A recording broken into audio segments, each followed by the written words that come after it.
শাহী খিরসা ভরা সাদা পাটিসাপটা পিঠা দেখতে যেমন সুন্দর খেতেও হয় অসম্ভব মজা। আসসালামু আলাইকুম, সবাই কেমন আছেন? আশা করি সবাই অনেক অনেক ভালো আছেন।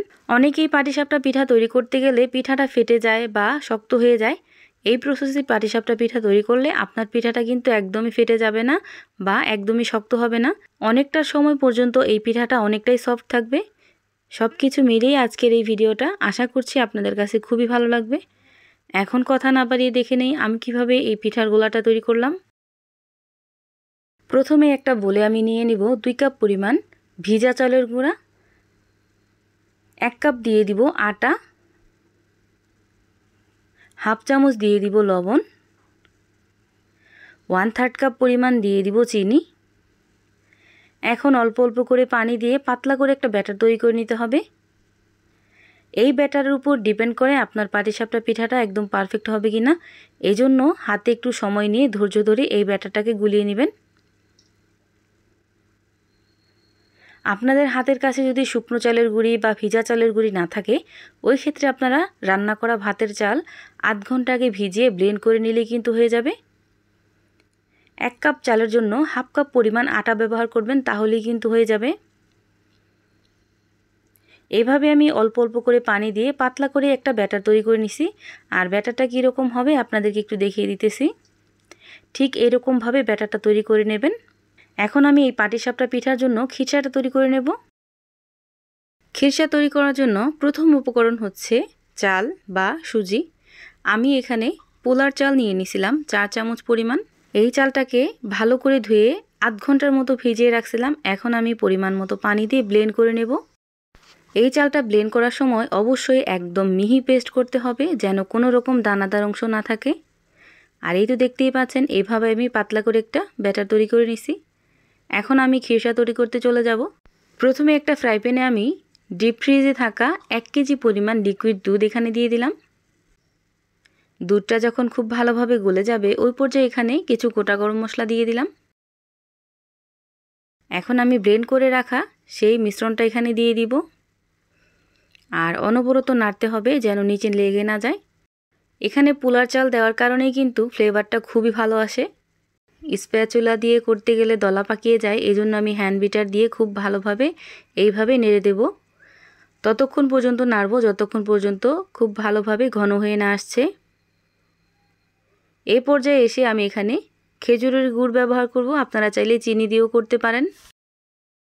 যারা মিষ্টিতে লবণ পছন্দ করেন না তারা এখানে লবণটা স্কিপ করবেন, আর যারা মিষ্টিতে লবণ পছন্দ করেন তারা সামান্য পরিমাণ লবণ এখানে দিয়ে দিবেন।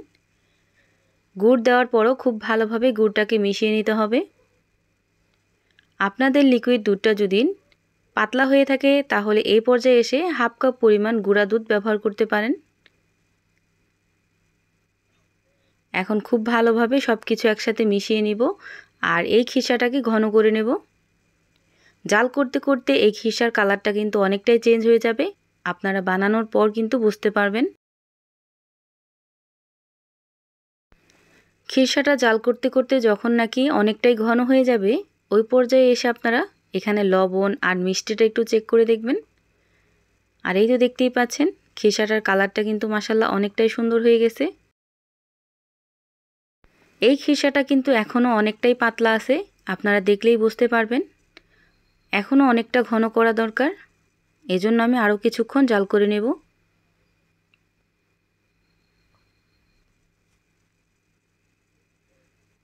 আর এই তো দেখতেই পাচ্ছেন খিরসাটা কিন্তু অনেকটাই ঘন হয়ে গেছে। এখন নামিয়ে রাখলে অনেকটা শক্ত হয়ে যাবে।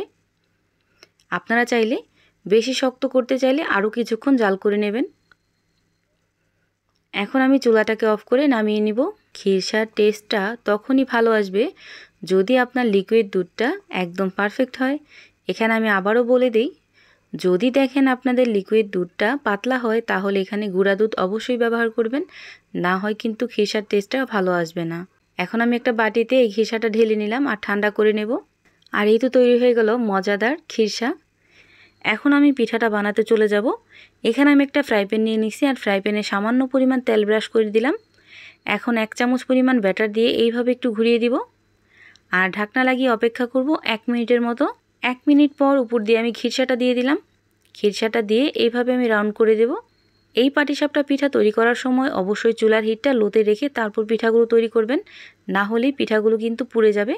আর এই তো তৈরি হয়ে গেল একটা পাটিসাপটা পিঠা। এভাবে আমি সবগুলো পিঠাই কিন্তু তৈরি করে নেব। পাটিসাপটা পিঠা টেস্টি হবে কি না খিরসাটার উপর ডিপেন্ড করে, এজন্য চেষ্টা করবেন খিরসাটাকে খুব ভালোভাবে রান্না করার জন্য। যারা পাটিসাপটা পিঠা একেবারে বানাতে পারেন না, যদি আমার এই ভিডিওটা সম্পূর্ণ দেখে তারপর পিঠা বানান, তাহলে ইনশাল্লাহ আপনাদের পিঠাটাও কিন্তু একদম পারফেক্ট হবে। এভাবে আমি সবগুলো পাটিসাপটা পিঠাই তৈরি করে নিছি। আর এই তো দেখতেই পাচ্ছেন কতটা সুন্দর লাগতেছে, মাশাআল্লাহ।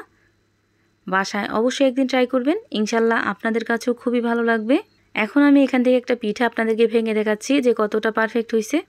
আমার এই ভিডিওটা যদি ফেসবুক পেজ থেকে দেখে থাকেন তাহলে আমার পেজটা ফলো দিয়ে রাখবেন, আর যদি ইউটিউব চ্যানেল থেকে দেখে থাকেন তাহলে আমার চ্যানেলটা সাবস্ক্রাইব করে পাশে থাকা বেল আইকনটা বাজিয়ে দিবেন। তাহলে আমি প্রতিদিন ভিডিও ছাড়লে আপনাদের কাছে খুব তাড়াতাড়ি পৌঁছে যাবে। সবাই ভালো থাকবেন, সুস্থ থাকবেন। আল্লাহ হাফেজ।